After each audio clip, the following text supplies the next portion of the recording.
Salam, salam sejahtera, selamat pagi Bapak Ibu. Kiranya damai sejahtera dari Tuhan terus menyertai dan melingkupi kehidupan kita semua. Mari sama-sama kita berdoa sebelum kita merenungkan satu bagian firman Tuhan pagi hari ini. Terima kasih Tuhan, kami kembali menaikkan syukur kami ke hadapan hadirat-Mu Tuhan. Untuk pagi hari ini, Tuhan kembali membangunkan kami dengan kekuatan yang baru dan tentu dengan harapan yang baru. Kami percaya bahwa Tuhan akan selalu ada dan menyertai kami di dalam segala hal yang kami kerjakan. Bapa, saat ini kami mau mendengar firman-Mu.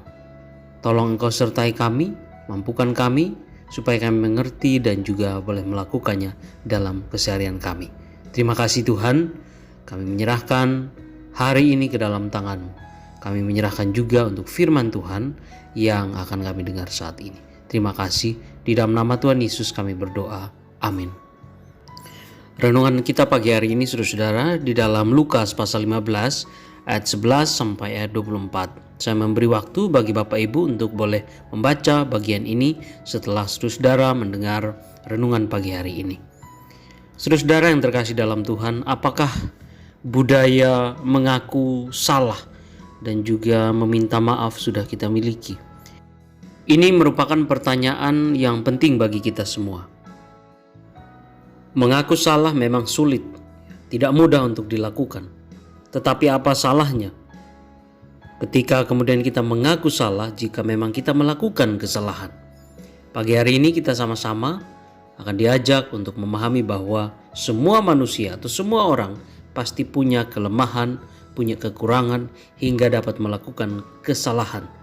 Dan seharusnya kita mempunyai kesadaran untuk juga berani mengakui setiap kesalahan yang ada. Lukas pasal 15 ayat 11 sampai 24 adalah kisah perumpamaan Tuhan Yesus yang sangat terkenal. Ceritanya mengenai seorang bapa yang memiliki 2 orang anak. Pada suatu hari si anak bungsu meminta kepada bapaknya harta milik yang menjadi bagiannya.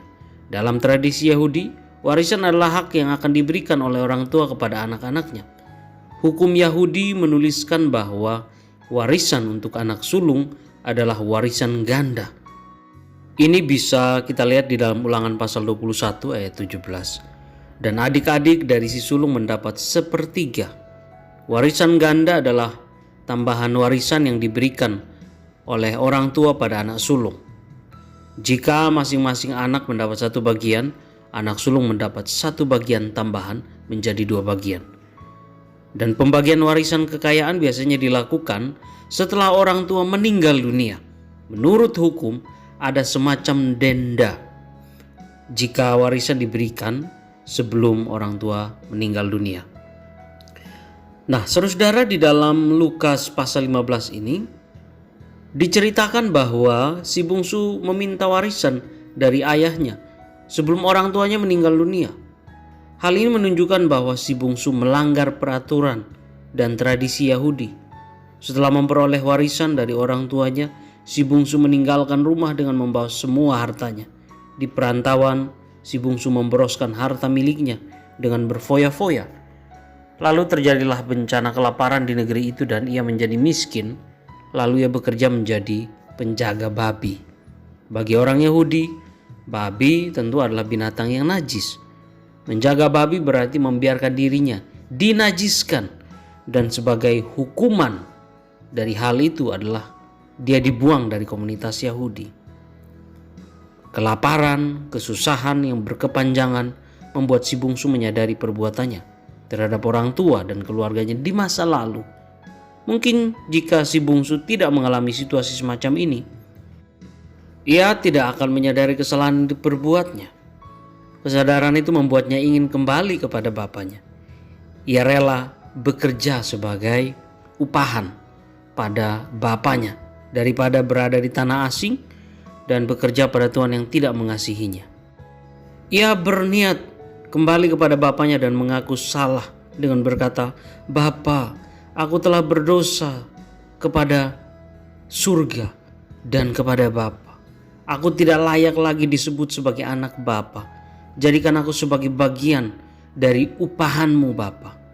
Dari kalimat tersebut kita dapat membayangkan pergumulan si bungsu hingga sampai pada keinginan mengaku salah kepada orang tuanya. Pasti sulit, apalagi jika mengingat bagaimana ia meminta warisan pada orang tuanya yang dilakukan mungkin dengan sedikit paksaan. Nah, saudara, mengaku salah memang sukar dilakukan oleh orang-orang yang tinggi hati, merasa selalu benar dan tidak belajar dari pengalaman hidup. Si bungsu yakin bahwa dengan mengaku salah pada bapaknya, persoalan yang dihadapi saat ini akan terpecahkan. Untuk berani mengakui kesalahannya, ia merendahkan hatinya. Kerendahan hati itu nampak pada Lukas pasal 15 ayat 18b dan ayat 19. Bapa, aku telah berdosa terhadap surga dan juga kepada Bapa. Aku tidak layak lagi disebut sebagai anak Bapa. Jadikan aku seorang upahan-Mu. Si bungsu rela menjadi budak bagi bapaknya sendiri sebagai tanda permohonan maaf dan juga pertobatannya. Kasih Bapa yang besar pada anaknya ditunjukkan dalam kisah ini, saudara. Ia selalu berjaga-jaga menantikan anaknya kembali. Maka saat ia melihat dari kejauhan anaknya pulang, hatinya dipenuhi dengan belas kasihan dan kegembiraan. Bapa itu berlari menyambut anaknya, memeluk dan menciumnya. Dapat kita bayangkan bagaimana si bungsu itu menjadi kaget. Pasti ia tidak menyangka bahwa ayahnya begitu baik. Rasa gembira dan haru terjadi dalam perjumpaan itu.